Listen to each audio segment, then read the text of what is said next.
Salut à toutes, salut à tous, c'est Rambi Création et je vous souhaite la bienvenue sur ma chaîne. Aujourd'hui, dans cette première vidéo tutoriel, je vais vous montrer comment transformer cette photo-ci en cela, le tout via Photoshop CS5. Donc pour ce faire, on va commencer par ouvrir Photoshop, importer la photo. Donc pour ce faire, on la glisse dans Photoshop. Ici, on peut se rendre compte que la photo est verrouillée. Donc pour la déverrouiller, clic droit, calque d'après l'arrière-plan. On valide. On va le renommer arrière-plan.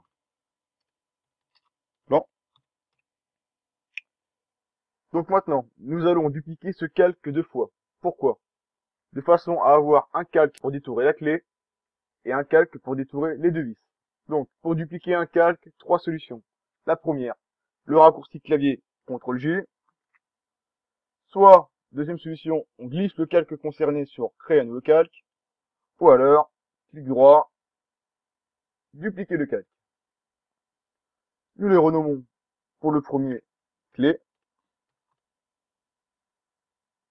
et le second vis.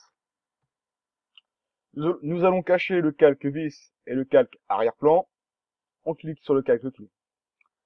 Donc maintenant, pour détourer la clé, nous allons utiliser l'outil plume, que nous allons configurer comme ceci. Donc, pour utiliser la plume, tout d'abord, il faut penser toujours à bien zoomer la photo. Donc pour ce faire, on appuie sur Alt et la roulette. Donc Alt plus roulette permet de zoomer la photo.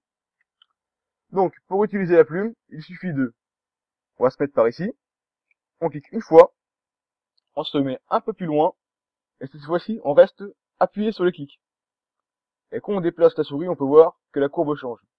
Donc, on la met au plus proche du contour de l'objet. Et là, on peut s'apercevoir que nous avons un segment avec un point au milieu.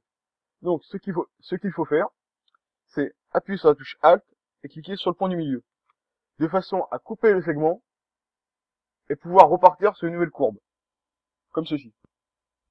Car si jamais on oublie de couper le segment et qu'on crée une nouvelle courbe, on peut voir que la courbe, ça fait comme une sorte de vague bizarre. Ça fait pas vraiment la courbe comme on le souhaite. Donc, on appuie sur Alt, on clique, et on repart sur une nouvelle courbe. Donc, c'est tout le temps la même opération. Alt, on clique, on refait une nouvelle courbe, Alt, clique, on refait une nouvelle courbe, Alt, clique, on refait une nouvelle courbe. Donc cela n'a rien de très compliqué, mais il faut le faire avec un minimum de précision. Donc bien sûr là, pour détourer la clé, j'ai utilisé la plume. Et bien sûr, on aurait pu utiliser d'autres techniques. Entre autres, on aurait pu utiliser la baguette magique. Mais là, vu qu'on a la chance de travailler sur une photo en haute définition, et qu'en plus l'objet qu'on doit détourer comporte des contours relativement lisses, je trouve que la plume est une bonne solution. Donc là, nous allons faire de même, de façon à contourner toute la clé. Donc l'opération étant répétitive, je vous propose de passer la vidéo en accéléré. On se retrouve donc après le détourage. Nous revoilà, le détourage est terminé. Donc maintenant, il faut valider l'esquisse. Donc pour ce faire, clic droit, définir une sélection, le rayon de 0, on valide. Et là, on peut s'apercevoir que la clé est sélectionnée.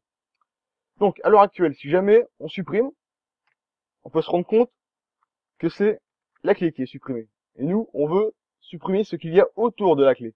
Donc pour ce faire, nous allons dans Sélection, Intervertir, et là on peut s'apercevoir que c'est l'extérieur de la clé qui est sélectionné, de façon à que, quand on supprime, c'est bien la clé qui reste, et non l'extérieur. Donc, maintenant nous allons désélectionner. Pour ce faire, CTRL D, ça permet de désélectionner l'objet. Donc maintenant, nous allons refaire apparaître l'arrière-plan. Donc, on clique toujours sur le calque clé, et nous allons la transformer, de façon à la déformer. Donc, CTRL T, ou alors on aurait pu faire édition, transformation manuelle. clic droit, déformation. Donc pour déformer la clé, il suffit de déplacer les points d'ancrage. Comme ceci. Alors, on la fait un petit peu par ici, par là, encore ici. Voilà. Donc on peut s'apercevoir que la clé est déformée. Donc on valide. Mais le problème maintenant, c'est que sur l'arrière-plan, il reste la clé d'origine en position initiale. Et ça, bah, c'est moche. Donc, pour remédier à ça, nous allons utiliser l'outil tampon de duplication. Donc, pour ce faire, déjà, nous allons choisir une broche de la bonne taille. Donc, pour ce faire, soit on fait Alt, clic droit, et on déplace la souris. Ou alors, on va ici, et on choisit la taille de la broche. Donc ici, nous allons prendre cela. Donc, comment fonctionne l'outil de duplication? Donc, on se met par ici, et on peut se rendre compte que quand on appuie sur Alt, le curseur change. On peut voir une cible. Et ça va permettre que quand on clique, ça va déplacer la zone du tampon. Par exemple, là, si je prends un morceau de la clé, ça déplace cette zone-là. Donc là, ce qu'on va faire, on va prendre un bout du meuble. Nous allons le déplacer au niveau de l'ancienne clé, et on tamponne. Et on peut s'apercevoir que ça fait disparaître l'ancienne clé. On reprend un bout de photo, Alt, clic, on se met par ici, voilà. On fait gaffe de bien se superposer avec les rainures du meuble. On recommence, Alt, clic, voilà, Alt, clic.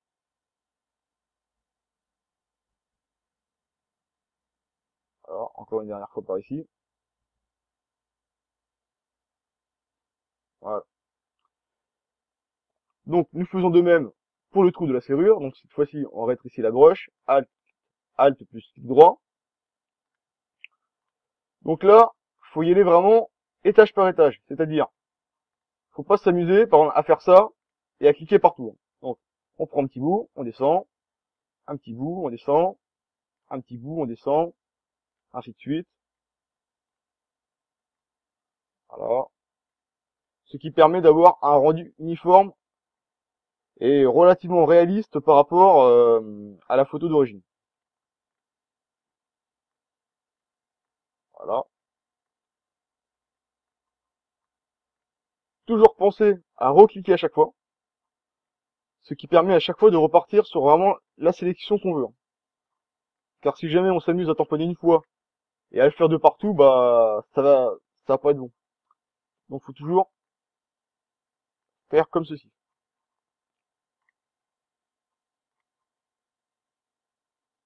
Voilà.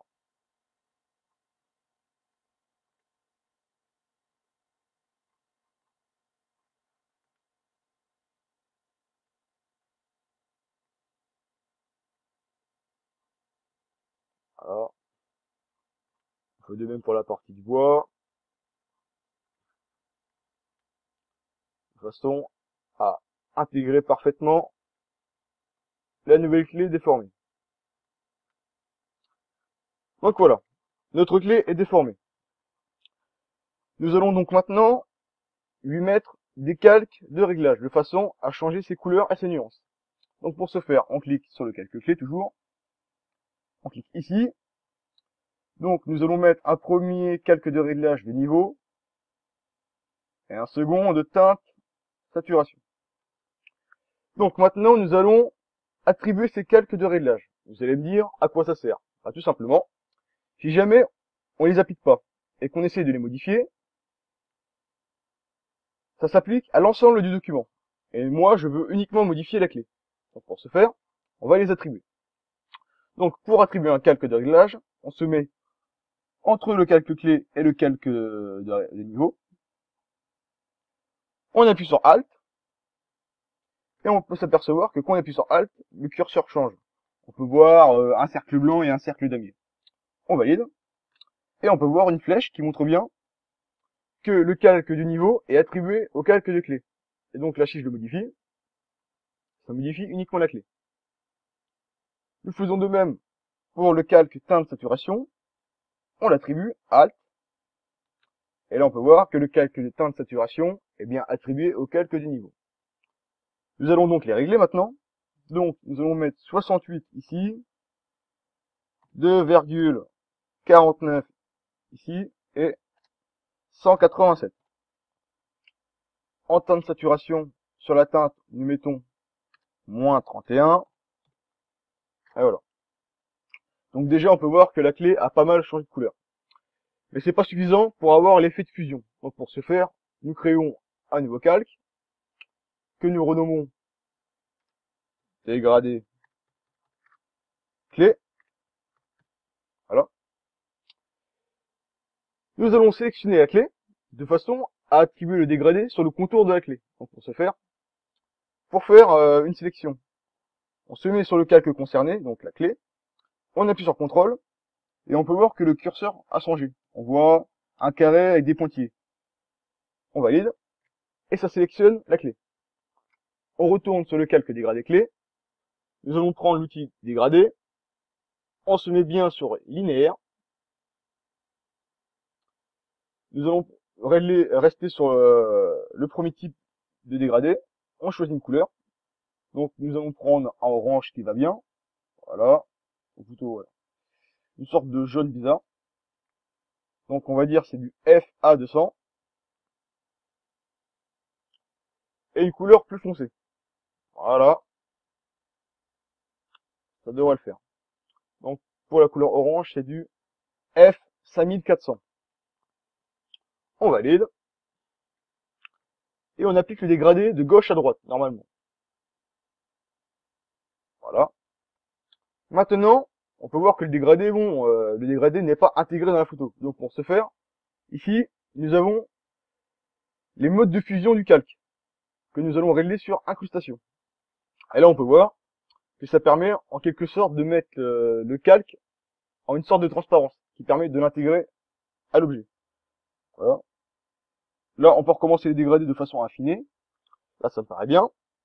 Donc, pour désélectionner, on fait CTRL-D. Et là, c'est désélectionné. Donc maintenant, nous allons faire de même pour les vis. Donc, nous allons cacher l'arrière-plan, on clique sur vis. Toujours même technique, nous allons utiliser la plume. Donc pareil, hein, dès qu'on fait une courbe, Alt. On fait un peu plus loin, Alt.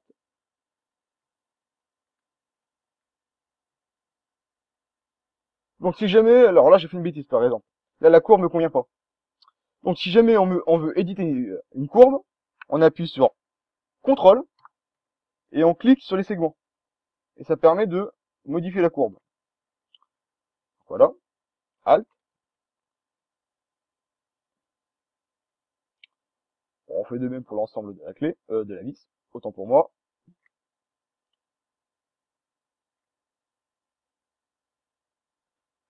Alors toujours penser à zoomer, ça peut être sympa. Car la plume donne un résultat optimum seulement si on l'a utilisé de façon précise.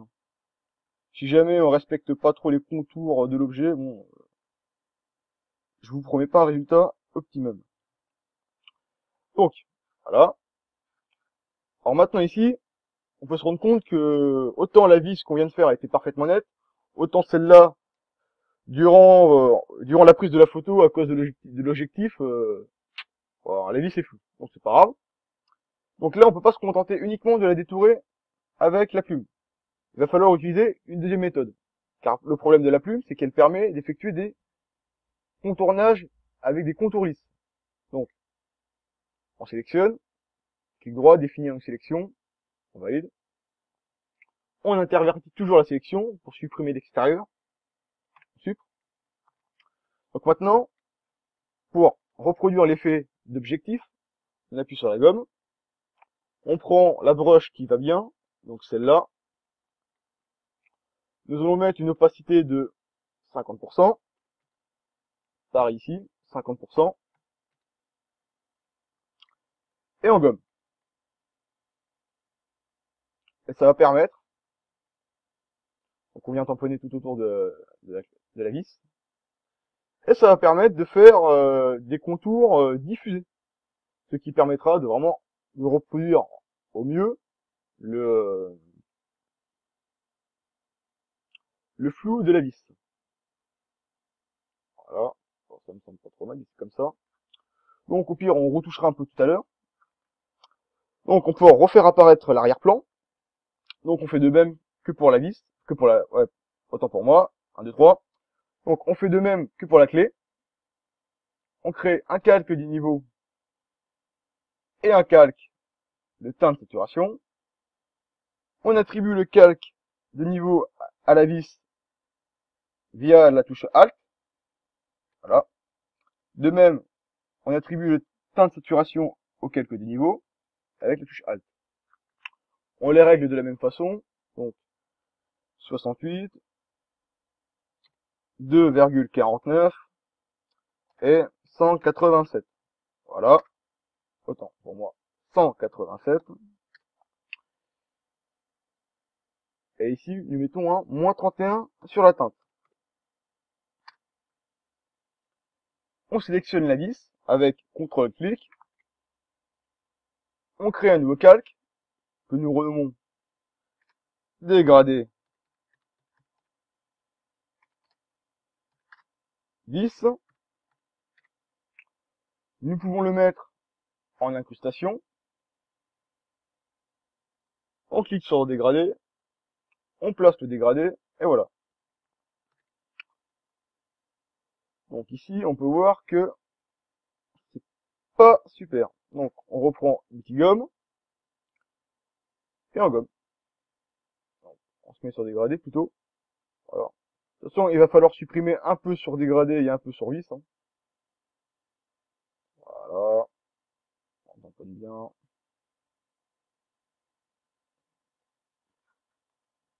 Donc déjà, c'est quand même mieux intégré. Donc maintenant, là, on commence à avoir pas mal de calques. Donc, il va falloir penser à arranger un peu. Donc, on se met tout en haut, sur dégradé vis, et on va créer un groupe. Donc, un groupe, c'est en quelque sorte un dossier. On le renomme clé plus vis. On valide. On sélectionne les calques que l'on souhaite. Donc, on clique sur dégradé vis. Et ensuite, on va cliquer sur clé. Et pour ce faire, avant, on appuie sur Shift. Et là, on clique. Ce qui a pour effet de tout sélectionner. On le déplace dans le groupe.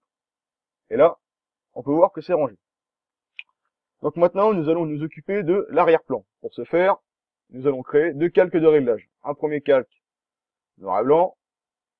Et un second de niveau. Le calque de noir et blanc, nous allons le mettre sur 90 en opacité. Et le niveau, nous allons le régler comme ceci. 83, 0,71 et 213. Toujours, on attribue les calques. Donc on va attribuer le calque noir et blanc au calque arrière-plan via la touche Alt. De même, on attribue le calque niveau à noir et blanc via la touche Alt. Donc voilà. Maintenant, ce qu'on va faire, c'est désaturer la photo, de façon à mettre en valeur la serrure. Donc, on clique sur noir et blanc, on clique bien sur le carré blanc, nous allons prendre la gomme, que nous allons régler sur 50, ça me paraît bien. Nous agrandissons la broche, donc Alt plus clic droit, et on tamponne sur la serrure, de façon à la faire ressortir en couleur. Voilà. Ça me paraît bien. Donc maintenant, il faut bien se dire que la clé à l'heure actuelle est en fusion. Donc une clé qui est chauffée au rouge vif émane de la lumière. Donc on va augmenter la taille de la broche et tamponner légèrement autour de la clé. Donc là on va mettre un réglage de 20 en opacité et 20 en flux. Et on va venir tamponner autour de la clé, légèrement. C'est pas grand chose, mais ça va permettre pour tout à l'heure d'avoir un rendu un peu mieux. Maintenant, on se met sur le calque du niveau et on crée un nouveau calque. On le renomme lumière. Ah. D'avance, on peut régler son mode de fusion sur lumière tamisée. Et nous allons créer, autant pour moi, une ellipse de sélection. Donc, là, pour créer une ellipse de sélection, de façon, soit on clique à l'arrache et l'ellipse n'est pas centrée, ou alors, au moment de cliquer, on appuie sur Alt, et là, on peut se rendre compte, enfin, faut d'abord désélectionner, et on peut se rendre compte que quand on appuie sur Alt, que la sélection est centrée. Donc on commence, Alt, et c'est sélectionné et c'est centré depuis le centre. Donc on va commencer par faire une ellipse assez petite. Voilà, ça me paraît bien ça. Avec l'outil dégradé, on va mettre un dégradé. Cette fois-ci, nous allons le mettre en radial, car là nous travaillons sur une surface pas sphérique, mais on va dire on veut faire un dégradé depuis le centre. On transmet ici. Voilà. CTRL D. Et nous allons maintenant le flouter. Donc pour ce faire, on va dans Filtre, Atténuation, Flou gaussien. Et là on n'hésite pas, on y va à fond. Voilà. C'est pas tout à fait. Voilà. Bon, si on y va à fond, on est des ouf. Allez. Voilà. Ce qu'on peut faire, c'est l'agrandir légèrement. Donc, CTRL V. Donc, alors là, je vais agrandir la photo, ou plutôt le calque, de façon proportionnelle. Donc, pour agrandir de façon proportionnelle, il faut appuyer sur Alt et Shift. Et là, on peut voir que ça agrandit de façon proportionnelle. Si jamais j'appuie pas sur Alt et Shift, qu'est-ce qui se passe? Voilà, ça fait ça. Et ça l'agrandit n'importe comment. Donc, je recommence. CTRL T, Alt plus Shift. Et là, on va l'agrandir de façon proportionnelle. Voilà, ça me paraît pas trop mal. Voilà, on l'agrandit comme ceci. Voilà, nickel. On valide. Maintenant, nous allons ajouter de la lumière dans la serrure. Donc, on crée un nouveau calque. On le renomme lumière serrure. Voilà. Nous prenons l'outil plume. Donc là, ce qu'on va faire, c'est cacher les calques de réglage de façon à avoir une meilleure visibilité. Donc on cache lumière, niveau, c'est déjà pas mal. Donc, on crée l'esquisse. Donc on va contourner la forme de la serrure. Voilà. On fait ça comme il faut.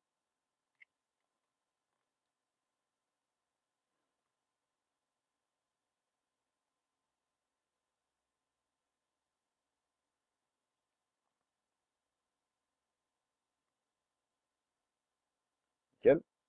Donc maintenant, clic droit, définir une sélection. On valide. On va mettre du blanc.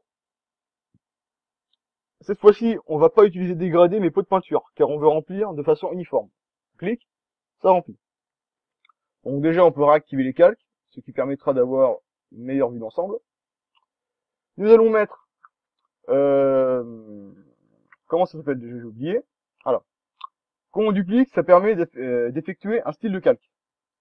Donc, on clique sur l'URST et dans le tableau éléments, sur taille, nous allons mettre 60. Voilà. Et on peut voir qu'en fait, ça va mettre une lumière autour du calque. Maintenant, nous allons le flouter. Donc, toujours pareil, filtre, atténuation, flou gaussien.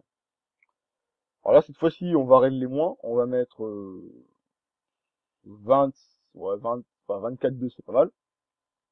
On va peut-être mettre plus. Voilà. 25, on valide.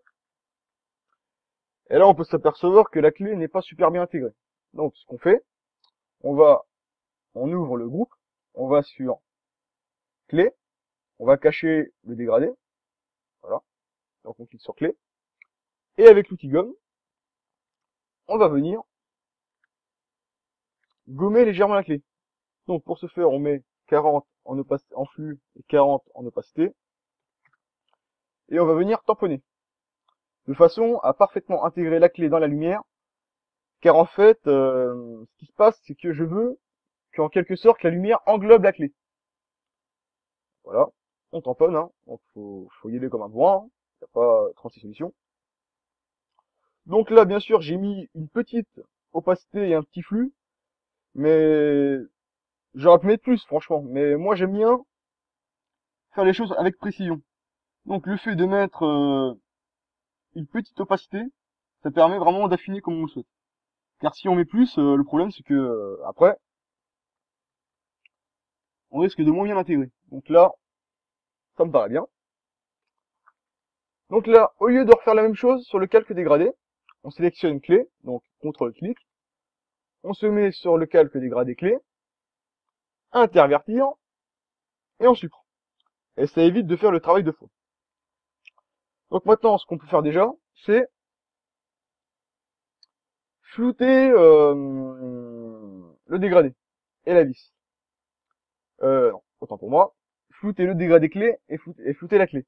Car le problème, c'est que là, on peut se rendre compte que si je zoome, c'est que la vis est parfaitement nette. Et ça me plaît pas. Donc on prend l'outil goutte d'eau, on met à 100%, et on va passer sur les contours. Donc déjà, on cache le dégradé. Et ça va venir flouter légèrement les contours. Ce qui aura pour effet vraiment de faire vraiment comme si c'était d'origine, comme s'il n'y avait pas de retouche, quoi. Car c'est des petits détails comme ça qui font que on n'y croit pas, quoi. Voilà, voilà, on fait de même à l'intérieur. Donc là, cette opération est facultative, hein. Elle n'est pas obligatoire, mais moi, vu que j'aime bien faire de la qualité, on va le faire. Voilà. On fait de même sur dégradé clé. Donc là, il y aura besoin de moins passer, hein, du fait que c'est un calque qui est en mode de fusion. Voilà, on passe par là, tac, tac, tac, tac, tac, tac, tac.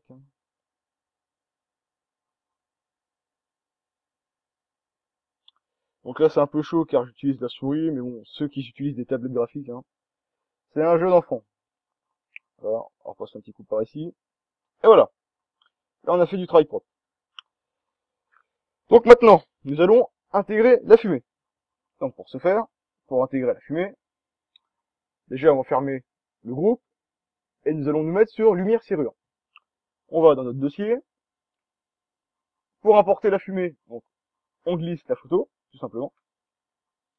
Pour moi, on glisse la photo seulement. On va la tourner à environ 70 degrés dans le sens des aiguilles d'une montre. On valide. Et là, on peut s'apercevoir que là, nous n'avons pas un calque, mais un objet dynamique. Donc, nous allons le convertir en calque. Pour ce faire, on se met en dessous, on crée un nouveau calque, on se met au-dessus, clic droit, fusionner avec le calque inférieur. Ce qui a pour effet de le transformer en calque. Donc maintenant, nous allons le transformer, de façon à faire comme si la fumée sortait de la serrure. Donc, clic droit, déformation, on modifie les points d'ancrage, voilà, comme ceci, environ.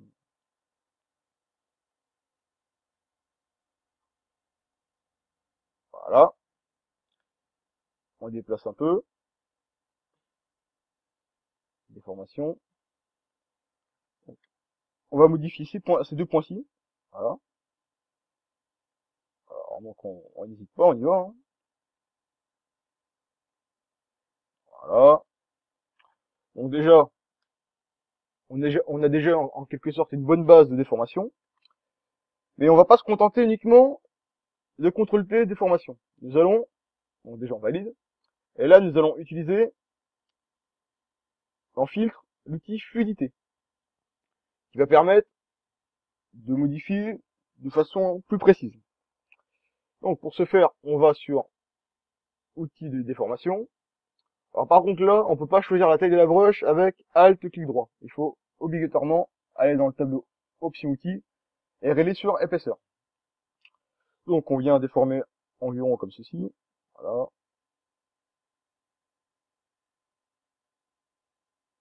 Voilà. Alors, on vient bien épaissir la fumée. Voilà. paraît pas trop mal cette histoire.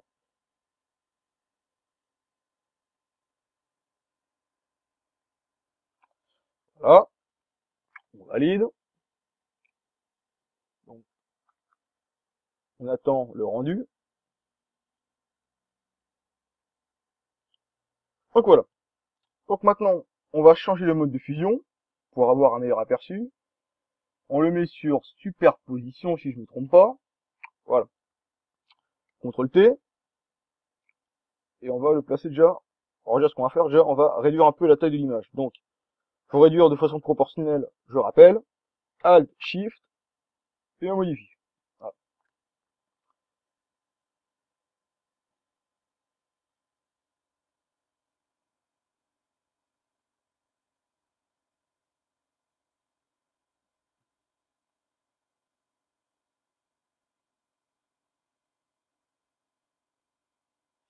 Voilà, je vais le placer comme ceci, ça me paraît pas trop mal, voilà. On va sur déformation, on allonge encore la fumée.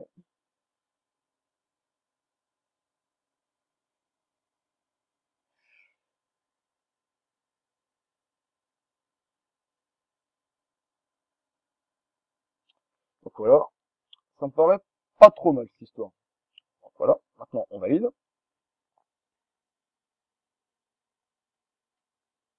Ce que je vais faire, c'est qu'en fait, déjà ici on peut voir que en fait c'est la partie nord du calque qui apparaît. Donc on va la supprimer, donc avec la gomme. Voilà, on met une opacité, on met 100%. Non, on met jamais 100%, on va mettre plutôt 90. Voilà, de toute façon on va pas s'embêter. Hop là, en deux spies c'est fait, nickel. Maintenant, je veux que la fumée soit un peu moins dense à certains endroits. Donc on va mettre du 20 en opacité et 20 en flou. Et on va venir tamponner à certains endroits. Voilà. Alors je vais tamponner un peu au niveau de ma serrure, que j'ai envie de mettre en valeur ma serrure. Et pas uniquement la cacher par de la fumée. Donc maintenant, on peut s'apercevoir que en allant de la droite vers la gauche, la photo est floue. Donc bien sûr, il va falloir respecter la photo. Donc pour ce faire, on va dans ellipse de sélection et on va modifier et on va flouter de façon progressive. Donc on fait une ellipse par là, filtre, atténuation, flou gaussien, et là nous allons mettre 25, ça me paraît bien. On refait pareil mais un peu plus loin, en repartant du bout de l'ellipse, filtre, atténuation, flou gaussien. Ici on divise la valeur par 2, donc 25 divisé par 2. Voilà, ça va faire à peu près ça. Voilà. Et une dernière fois. Et cette fois-ci, on fait pareil, atténuation, flou gaussien. Et on divise encore la valeur par 2. Donc ça nous va faire un petit 6. Voilà. Bon, c'est pas au dixième près, hein. Et voilà. La fumée est pas mal intégrée. Donc maintenant, il faut rajouter un halo. Donc pour ce faire, on va sur... alors d'abord, déjà, on va fusionner tous les calques. Donc pour ce faire, on va cacher le groupe, vis plus clé. Pour ça, l'avantage d'avoir créé un groupe. Nous cliquons sur clic droit, fusionner les calques visibles, et ça fusionner tous les calques visibles. Donc, on peut refaire apparaître le groupe avec clé plus vis. Maintenant, on clique sur calque, rendu, halo. Nous le réglons sur 105 mm, que nous réglons sur 65. Donc là, sur le tuto, on aura peut-être du mal à le voir, mais il faut placer le curseur ici. On va dire, faut le placer au centre de la partie sphérique du trou de la serrure. Donc là, ça va faire à peu près ça. Voilà.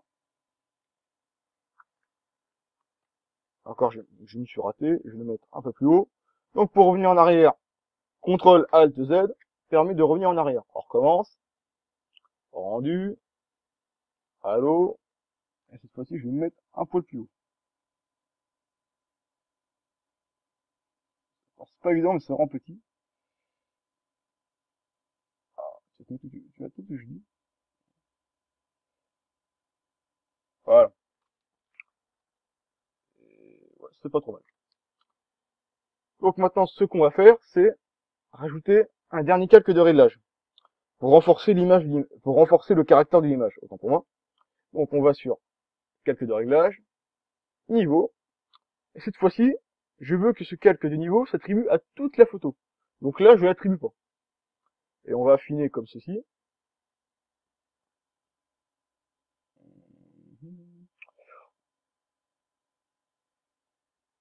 Voilà, c'est pas trop mal cette histoire. Alors, là, c'est pas évident. Donc, quand on joue sur les niveaux, faut vraiment y aller doucement.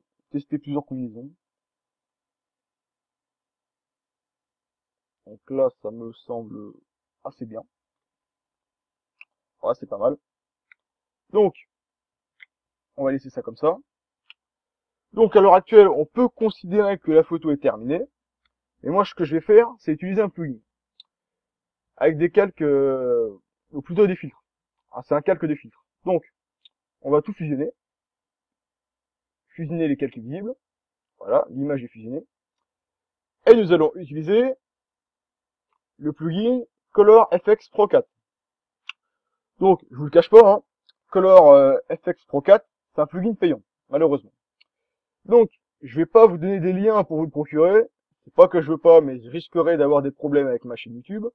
Donc, si jamais vous le voulez, vous allez voir notre ami Google, vous tapez le nom du plugin, et ça se trouve assez facilement.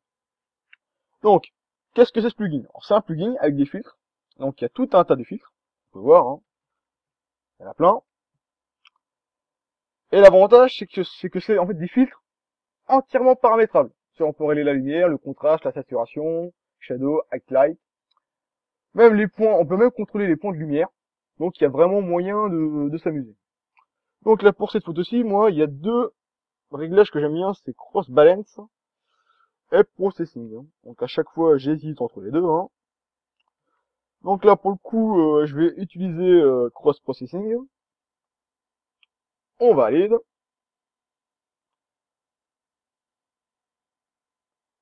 Et on peut voir que le filtre est appliqué.